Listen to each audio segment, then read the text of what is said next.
Hi, everybody. Seth again here at the CEA National Issues Conference in sunny Washington, D.C. First time all week. And I have an old friend of mine here, Todd Byxbe. How you doing, Todd? Excellent. Good. So what did you think of the conference?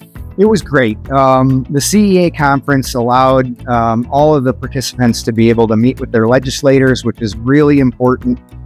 We have a huge voice, not only as citizens, but especially as contractors. To be able to let them know what our issues are and have them work for us to solve those issues. And talk about some of the meetings you have with some of your lawmakers. So there was a group of us, and we had meetings with both senators for Illinois, and then two of our representatives. Actually, it's a lie, three of our representatives for the area. And the meetings were very effective. They wanted to hear our issues.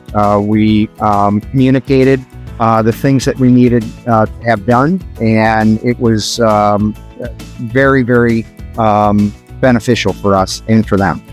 And like, what are some of the some of the messaging you try to get across during your meeting? So there are a number of things. Obviously, tariffs are a hot button right now with everything going on.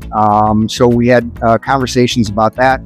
But then some bills. So there's a current bill, HR 9002, which is a commercial revitalization program, which is real important. It's so a lot of old warehouses in just about every city across the United States, trying to revitalize those into whether it be residential applications or light commercial.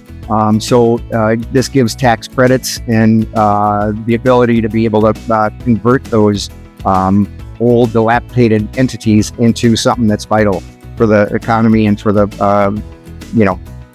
people. And so anyone's thinking about coming to CEA, like what's the real value for a member or chapter executive? Like what's the real tangible values? Like, okay, maybe I'm picking events to come to during the course of the year. Why should CEA possibly be at the top of the list?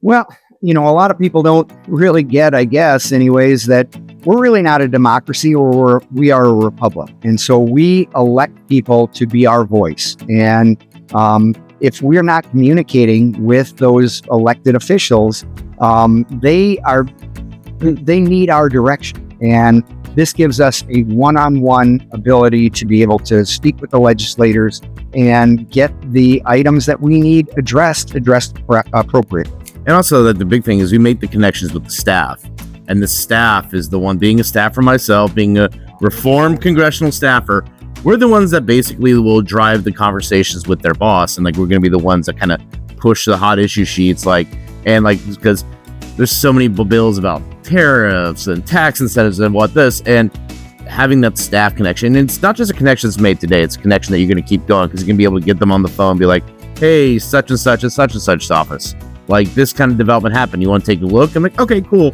And they may get that warp speed over to the boss. Like, that's huge. Yeah, it really is. And LAs, which are legislative assistants, all the way up to chief of staff, they really do have the ear of the legislator themselves. Mm-hmm. So it is vital to, you are right, make that connection. And it's something that goes on and on. Many times the actual congressional person can't, deal with you one-on-one.